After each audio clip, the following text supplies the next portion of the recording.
दोस्तों जय भीम, नमो बुद्धाय। मिलेंद्र गौतम, मैं हूं अमर कॉलोनी में और अमर कॉलोनी में यहां पर संत गुरु रविदास जी का मंदिर है। वहां पर ये रैली, ये झांकी जो है वो आ चुकी है। और मैं ये बता दूं कि ये झांकी जो आज निकाली गई है वो दीपदानो उत्सव के लिए निकाली गई है। और यहाँ पर हर साल जौहरीपुर में और अमर कॉलोनी में जो है वो इस उत्सव पर झांकी निकाली जाती है। झांकी निकालने वाले आयोजक भी मेरे साथ ही हैं, उनसे भी जानने की कोशिश करते हैं कि आज आखिर ये झांकी क्यों निकाली जाती है। आप लोग अमर कॉलोनी में और जौहरीपुर में, मीत नगर में आप लोग झांकियाँ निकालते हैं हर साल दीपदानो उत्सव पे, ऐसा क्यों करते हैं आप? दीपदान उत्सव हम इसलिए बनाते हैं कि यह हमारी परंपरा का एक बहुत बड़ा त्यौहार है। और इसके पीछे कारण ये है कि जिस समय भगवान बुद्ध ने अपने घर को ज्ञान प्राप्ति के लिए छोड़ा था, उस समय उनके पिता ने एक बात उनसे बोली थी, एक वादा उनसे लिया था कि जब उनको ज्ञान प्राप्त हो जाएगा तो वो कम से कम एक बार अपने घर लौट के जरूर आएँ। तो जब भगवान बुद्ध को ज्ञान प्राप्त हो गया था और काफ़ी लोग उनके अनुयायी बन गए थे, यहाँ तक कि मगध का जो सम्राट था बिंबिसार और कौशल का जो सम्राट था प्रसन्नजीत, वो भी उनके अनुयायियों में शामिल हो गए थे। तब भगवान बुद्ध ने अपने पिता से जो वादा किया था उसकी पूर्ति के लिए वो अपने घर की तरफ को लौट के गए थे। एक बार कपिलवस्तु की तरफ गए थे। तो जब कपिलवस्तु लौट के गए तो उस समय उनको रास्ते में जो समय लगा उसके कारण जो देरी हुई उसमें अंधेरा गिर गया था। तो कपिलवस्तु के लोगों ने ये सोचा था कि जब भगवान बुद्ध इस तरफ से आएंगे, अंधेरे के कारण उनके रास्ता में कहीं चोट ना लग जाए, बहुत सारे लोग उनके साथ होंगे, किसी को कोई परेशानी ना हो, तो जगह जगह दीप जलाए थे। अपने घर की देरी पर दीप जलाने का मतलब यही है कि हमारे घर से इस जो दुनिया के लिए, संसार के लिए जो रास्ता जाता है वो रोशन रहे, ताकि किसी को मुश्किल ना हो, परेशानी ना हो। तो उस समय जब भगवान बुद्ध उस रास्तों से होकर गुजर रहे थे तब उन्होंने ये देखा कि कुछ घरों में दीप नहीं जले हुए हैं। कारण उन्हें पता ही था क्योंकि वो वहीं के रहने वाले थे। कुछ लोगों का सामर्थ्य इतना नहीं था कि वो दीप जला पाएँ। तो भगवान बुद्ध को ये थोड़ा अटपटा भी लगा और दुख भी इससे हुआ। तो उन्होंने उस समय ये उपदेश दिया था कि अगर आपको अपने घर में एक दिया जलाते हैं तो अपने आपके पड़ोसी के घर में अगर अंधेरा होता है तो आपके घर का भी उजाला स्थायी नहीं हो सकता। अगर आपको अपने घर का उजाले को परमानेंट करना है तो आपको पड़ोसी के घर में भी देखना पड़ेगा कि वहाँ रोशनी है या नहीं है। तो अपने घर जलाने से पहले एक दिए का दान आप अपने पड़ोसी के घर में कीजिए, ताकि पड़ोसी के घर में भी रोशनी रहे। उस दिन से ये दीपदान उत्सव शुरू हुआ। यानी कि सब लोग उस दिन से ही एक दूसरे को दीप दान भी करने लग गए जिनका सामर्थ्य नहीं था दिए जलाने का। हाँ बिल्कुल, तभी से ये प्रथा शुरू हुई। इसके साथ दो घटनाएं और जुड़ती हैं। वो दो घटनाएं क्या हैं कि सम्राट अशोक का जिस समय शासनकाल था उस समय उन्होंने बौद्ध भिक्षुओं को बुलाया और उनसे ये पूछा कि भगवान बुद्ध की जो शिक्षाएं हैं वो कितनी हैं। तो उस समय के जो बौद्ध भिक्षु थे उन्होंने ये कहा कि 84,000 सूत्रों के अंदर भगवान बुद्ध की शिक्षाओं का संग्रह किया गया है। तो उस समय सम्राट अशोक ने यह संकल्प लिया कि मैं दुनिया के कल्याण के लिए 84,000 धर्म स्कंदों की स्थापना करूंगा। तो धर्म स्कंदों का मतलब होता है, उन्होंने जो पशुओं के लिए अस्पताल खोले, पक्षियों के लिए अस्पताल खोले, जगह जगह कुएं बनाए, धर्मशालाएं बनाई, ये धर्म स्कंदों में गिनती होती है इनकी। तो इस तरह के 84 और शिलालेख लिखे। तो इस तरह का जो बड़े बड़े पिलर जो खड़े किए, स्तंभ खड़े किए लोगों को जागरूकता के लिए, तो ये धर्म स्कंदों में गिनती होती है इन 84,000 की गिनती की। एक दूसरी जो घटना जो सबसे महत्वपूर्ण घटना है, इस समय हम रविदास मंदिर के अंदर खड़े हुए हैं और संत रविदास जी के बारे में एक बहुत महत्वपूर्ण घटना घटी कि जिस समय मीरा को अपने ही लोगों के जख्मों से पीड़ित होकर रात के अंधेरे में राजमहल को त्याग के दर की ठोकर खा के भटकना पड़ा और अपनों से मारा गया दर्द सबसे भयंकर दर्द, सबसे गहरा दर्द होता है। तो वहाँ जब उसके अपने दुख की मुक्ति का कोई रास्ता नहीं मिल रहा था तो उस समय मीरा ने एक चौक पर संत रविदास को उपदेश देते हुए सुना और उसमें एक आशा की किरण जगी कि मेरे अगर कोई दुखों को दूर कर सकता है तो वो संत रविदास कर सकते हैं। लेकिन संत रविदास जितने महान संत थे उन तक पहुंचना उतना आसान भी नहीं था। तो वो जब बातचीत करना चाहती थी उसके लिए उन्होंने धन्ना को अपना माध्यम बनाया, पीपा को अपना माध्यम बनाया और उनके माध्यम से वो संत रैदास जी से मिली। तो जिस समय संत रैदास जी ने मीरा को वो उपदेश दिया जिससे मीरा के दुखों का परमानेंट सॉल्यूशन हुआ, स्थायी समाधान हुआ, वो दिन भी दीपदान उत्सव वाला ही था। बिल्कुल। आज का दिन हम कैसे मनाएं ये और बता दीजिए। आज के दिन में, हाँ, आज का दिन बनाने के लिए हमें अपने, वो तो परंपरा ही है कि जब हम दिए जलाएंगे तो अपने घरों में दिया जलाने से पहले, मतलब अपने घर को रोशन करने से पहले पड़ोसी का करना है। लेकिन जो दिया है हम जलाएं कैसे, हमें ये स्मरण रहे कि हमारे महापुरुषों की शिक्षा ही हमारा बल है। मतलब तथास्तु कहने से तो कोई समाधान नहीं होगा, महापुरुषों की शिक्षा पे चल के होगा। तो जब हम अपने महापुरुषों की तस्वीर लगाएंगे तो तस्वीर तो प्रतीक है, और जो प्रतीक लगाएंगे दिवाली के दिन, उन प्रतीकों के पीछे परंपरा होती है। तो जो परंपरा है उसके माध्यम से ही हम अपने जो महापुरुषों का ज्ञान है, बल है, वो हम तक ट्रांसफर होगा। 2-4 महापुरुषों के नाम बताएंगे। जैसे महापुरुष, एक तो हमारे सबसे पहले महापुरुष तो अगर गिनती में लिया जाए तो चारवाक हैं।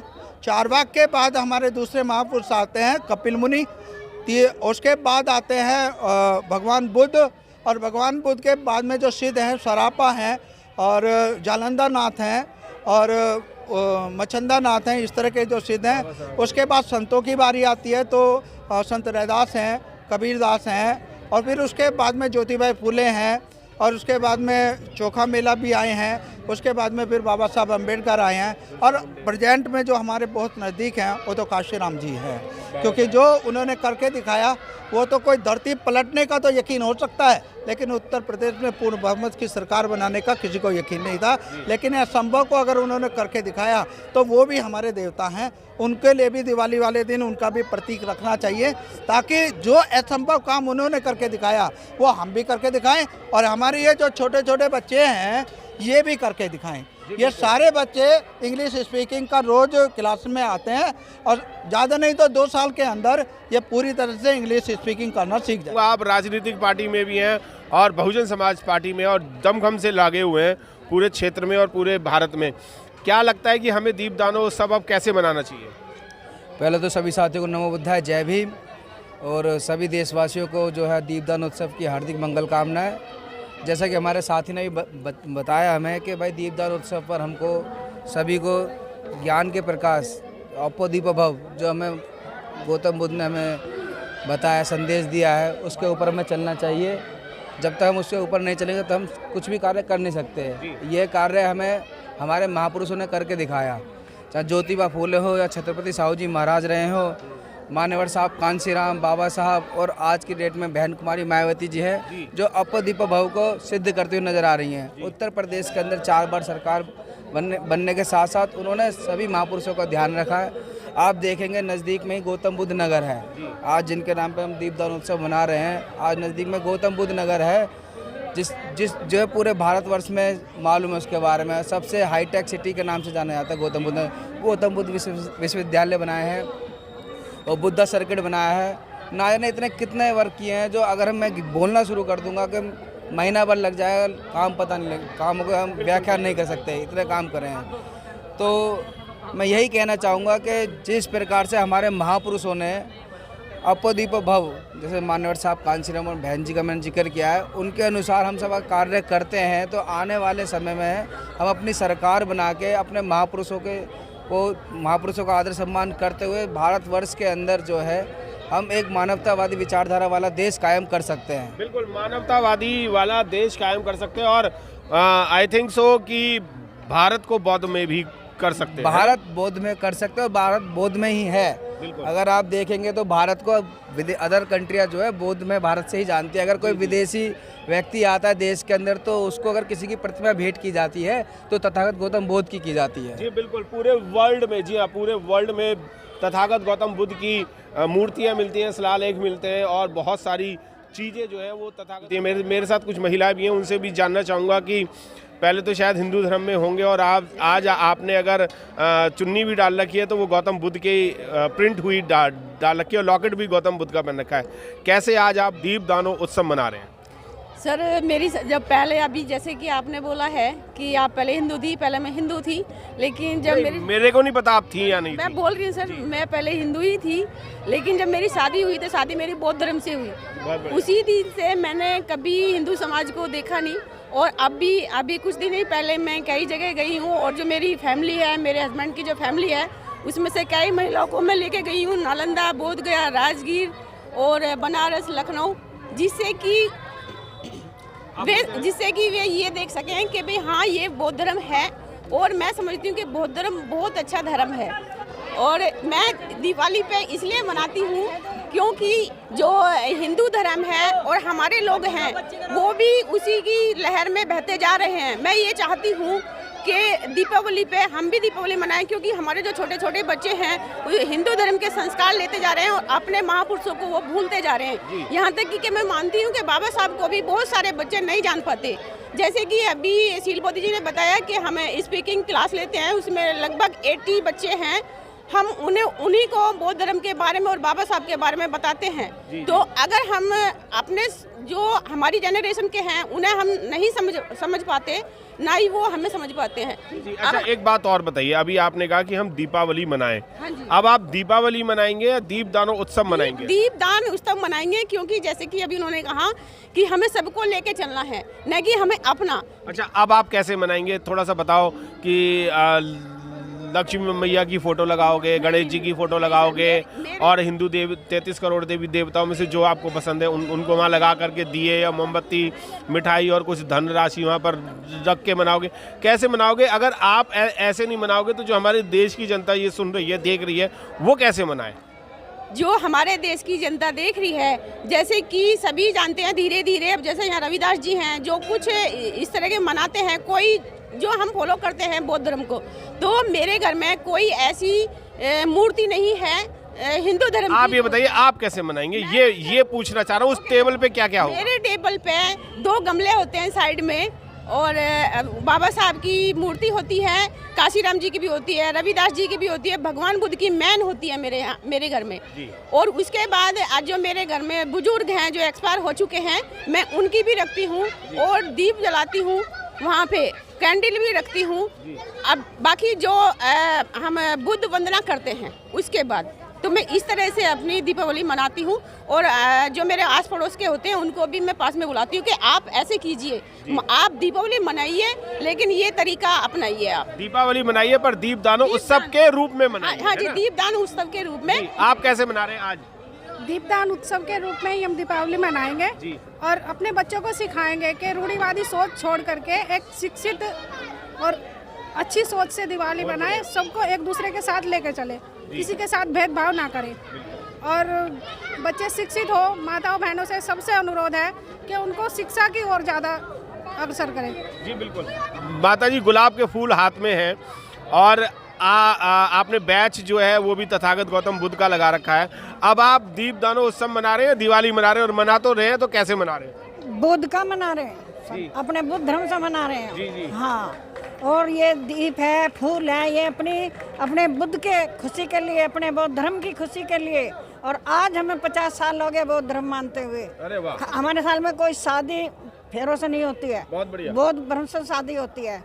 तो और सब ठीक ठाक है, कोई ऐसा तो नहीं कि भैया वो देव जगे हुए थे, उठे हुए थे, परेशानी हो गई, कोई ऐसा तो नहीं हुआ कुछ? बहुरत में कोई परेशानी तो नहीं हुई? नहीं जी, मेरे घर में कोई देवी नहीं मिला, कोई देवता नहीं मिला, कुछ नहीं मिले। और हमारा जो चाहती है माता जी, बाबा साहब की गौतम बुद्ध की तस्वीर मिलेगी, हमेशा उनकी पूजा करते हैं। हमें संविधान दुआया बाबा ने, ज्ञान दुआया बाबा ने, पानी दुआया बाबा ने। पर गणेश जी की मूर्ति के बिना तो पूजा नहीं होगी। नहीं, ये कोई लक्ष्मी जी नहीं होंगी तो पैसा कैसे आएगा? कोई बात नहीं है। हम बहुत धर्म से आए हुए हैं, हम माड़ा से आए हुए हैं, चित्रोदय के रहने वाले हैं। हाँ, बहुत धर्म से आए हुए हैं। हम बेटियों को भी आएंगे तो बहुत धर्म से भी आएंगे, माड़ा से भी आएंगे। बहुत लाए, माड़ा से लाए, हम पहले खोल कर देते इस चीज की रिश्तेदारी। आप क्या कह रहे थे? मैं कह रही हूँ हमारे घर की बेटी हमारी लक्ष्मियाँ हैं। आप कैसे मना रहे हैं? दीपदान उत्सव मना रहे हैं, दिवाली मना रहे हैं? नहीं, हम दीपदान से मना रहे हैं, दीपदान से मना रहे हैं, बाबा साहब को मना रहे हैं, बुद्ध गौतम को मना रहे हैं, और अपने बच्चे के लिए ये शिक्षा दे रहे हैं, पढ़ो लिखो शांत रहो, और पढ़ लिख के कुछ बनो, जैसे बाबा साहब ने हमें अधिकार दिया है वही अधिकार हमें दिलाओ। बिल्कुल, जैसे बाबा साहब डॉक्टर B.R. अम्बेडकर ने महिलाओं को बराबरी का अधिकार दिया था, और आज दीपदान उत्सव जो है वो इतने सारे बच्चे भी मना रहे हैं। आप देख सकते हैं मेरे साथ कितने सारे बच्चे हैं, और ये बच्चे जो हैं इन्होंने तख्तियां जो हैं वो काशीराम साहब की, गौतम बुद्ध की, बाबा साहब की, और रविदास जी की, सावित्रीबाई फूले जी की, सम्राट अशोक की, सबने प्रतिमाएं ले रखी हैं, और जय भीम का झंडा भी ले रखा है, पंचशील का झंडा भी ले रखा है। और आपको मैं बता दूं कि ये बच्चे जो हैं ये कहीं से लाए नहीं गए हैं, ये इसी परिवार के बच्चे हैं, घर परिवार के, इसी कॉलोनी के हैं। ये मीत नगर कॉलोनी के सारे बच्चे हैं। इनसे भी जानने की एक बार कोशिश करते हैं कि बाबा साहब ने जो अधिकार दिए थे, बुद्ध ने जो राह दिखाई थी, और सम्राट अशोक ने जो आज के दिन 84,000 स्कंट बना करके पूरे भारत में नहीं पूरे वर्ल्ड में फैलाए थे, उनके बारे में इनसे भी जानने की कोशिश करते हैं कि इन्हें कुछ पता भी है या नहीं। बहुत सारे बच्चे हैं यहाँ पर, बहुत छोटे छोटे से बच्चे हैं। मेरे ख्याल में सबसे छोटी बच्ची तो यही होगी। इसका मार्क्स हटा के मैं इसका फेस दिखाना चाहूँगा आपको, बड़ी क्यूट सी है ये, और दोबारा मार्क्स लगा लो, कोई बात नहीं। इन सबसे जानने की कोशिश करते हैं कि आज दीपदानोत्सव क्यों मना रहे हैं। आप बताओ। दीपदान उत्सव। दीपदान उत्सव मनाओगे? आप क्या मनाओगे? दीपदान उत्सव। दिवाली नहीं मनाओगे? नहीं। क्यों? क्योंकि वो हमारे जो गौतम बुद्ध हैं उन्होंने हमें गरीबों को देखा था, और कि उनके घर में दिया नहीं जल रहा, और हमें उन्हें एक दिया बांटना है और दीपदान उत्सव बनाना है। बिल्कुल, बहुत बढ़िया। आप बताओ। हम भी दीपदान उत्सव बनाना चाहते हैं। जी, क्यों? इसलिए कि उस दिन हमारे संत गुरुजी ने एक दिन वो एक रास्ते से आ रहे थे, उस दो घर थे, एक घर में तो एक गए की चक्की थी, लेकिन वो तो बहुत अच्छा खाना खा रहे थे। उनके पड़ोसी जो थे वो बहुत बुरा खाना खा रहे थे, खाना ही नहीं खा रहे थे मतलब कि। तो उन्होंने कहा तुम्हारी ऐसी चक्की का क्या फायदा जो तुम्हारे पड़ोसी के ही काम नहीं आती। आप क्यों मना रहे हैं? सभी को जय भीम नवोध्याय। हम दीपदान उत्सव ये बना रहे हैं क्योंकि जो हमारे महान पुरुष थे उन्होंने हमारे लिए इतना कुछ करा, हमें भी इनके लिए बहुत कुछ करना चाहिए। हम इनके लिए इतना तो कर सकते हैं, रोज़ दिया जलाएं, और रोज़ दूसरों के घरों में दिया जलाएं, अपने घरों में से पहले, और दूसरों के घरों में दिया जलाएं। दिवाली नहीं मना रहे? नहीं, दीपदान उत्सव मनाएंगे। आप कैसे मना रहे? दीपदान उत्सव कैसे मनाएंगे? हम मनाएंगे कैसे ये बताना। दिए जलाओगे, मोमबत्ती जलाओगे, गणेश जी की मूर्ति लगाओगे, लक्ष्मी माता की मूर्ति लगाओगे, कैसे करोगे आप? मैं बाबा साहब की मूर्ति और बुद्ध, हमारे जो महान बुद्ध थे उनकी मूर्ति के आगे दिया जला के, मोमबत्ती जला के दीपदान उत्सव मनाऊंगा। आप कैसे मनाएंगे? मेरे को सभी को वैसे तो मैं प्रणाम करना चाहूँगा, नमस्ते। मैं दीपदान उत्सव ऐसे बनाना चाहूँगा जैसे दिए लगा के हम सबसे पहले तो अपने पड़ोसी के वहाँ देंगे कि ये लीजिए, उसके बाद डॉक्टर भीमराव अम्बेडकर, डॉक्टर बुद्ध, रविदास जी, उनके आगे हम लगा करके बनाना चाहेंगे। जी, आप कैसे बनाएंगे? हम जो हमने हमारे महापुरुष हैं उनके आगे दिए जलाकर, और देखो हमारे यहाँ पे दिया जल रहा है, पड़ोस में दिया नहीं जल रहा है, ऐसा दिया का क्या फ़ायदा। पहले हमें दूसरों का भी भला सोचना चाहिए, जब भी हमारा भला होगा। इसलिए ये बात आपको कहाँ से पता चली कि पड़ोसी को पहले देना चाहिए? अब देखो ये सोचने वाली खुद बात है। जब हमारा भला हो रहा है, दूसरा इंसान अकेले खा रहा है, मतलब अकेले खुश नहीं है, ऐसी खुशी का हमारा क्या फ़ायदा जब दूसरा इंसान खुश नहीं है, पड़ोसी सही नहीं है तो। हाँ। और ये बात आई कहाँ से थी? ये हमारे गुरुजी ने सिखाई थी। गुरुजी ने सिखाई थी। और गुरुजी को किसने सिखाई? गुरुजी ने किताबें पढ़ते थे, गौतम बुद्ध ने सिखाई थी उन्हें। जी, बहुत बहुत धन्यवाद। और लोगों से भी बात करते हैं, बहुत छोटे छोटे से बच्चे हैं। बेटा, जय भीम का झंडा ले रखा है, कैसे मनाओगे आज? क्या मनाओगे? दिवाली नहीं। क्या मनाओगे फिर? दीपदान उत्सव? हाँ। आप क्या मनाओगे आप? दीपदान उत्सव। दीपदान उत्सव मनाओगे? बड़ा क्यूट बच्चा है यार तू तो यार, हैं? आप कैसे मनाओगे बेटा? दीपदान उत्सव। दीपदान उत्सव कैसे मनाओगे? दिए जलाओगे? हाँ। मोमबत्ती जलाओगे? नहीं, दिए जलाओगे, मोमबत्ती भी जला लो अब। हाँ, दिए भी जलाएंगे, मोमबत्ती भी जलाएंगे। तो फोटो किन की होगी? वो अम्बेडकर बहन की। बाबा साहब की क्यों लगाओगे? बाबा साहब कोई भगवान कोई ना थे? नहीं, तब भी वे हमारा भला करते हैं, इसलिए हमें उनकी फोटो लगानी चाहिए। उनकी फोटो लगानी चाहिए। आप क्या कहना चाहेंगे बेटा? हम भी दीपदान उत्सव बनाएंगे, क्योंकि हमारे महापुरुष ने कहा है कि अपने घर में दिया जलाने से पहले पड़ोसी के घर में दिया जलाओ। जी बिल्कुल। आप बेटा, आप क्या मना रहे हो? दीपदान उत्सव। दीपदान उत्सव। आप बोल लेते हो दीपदान उत्सव? हाँ। कैसे मनाओगे? मिठाई खाओगे? हाँ। बहुत बढ़िया। आप? ठीक है। आप कैसे मनाओगे? दिए जला के दीपदान उत्सव। दीपदान उत्सव। फोटो किसकी लगेगी वहाँ पर? अम्बेडकर की। और उसकी क्या नाम है, गौतम जी की, गौतम बुद्ध की। आप कैसे मनाओगे? दिए जलाकर। दिए जला के, बिल्कुल। आप बेटा? दिए जला के। दिए जला के। गांधी की डॉक्टर बी आर अम्बेडकर, बाबा साहब डॉक्टर बी आर अम्बेडकर।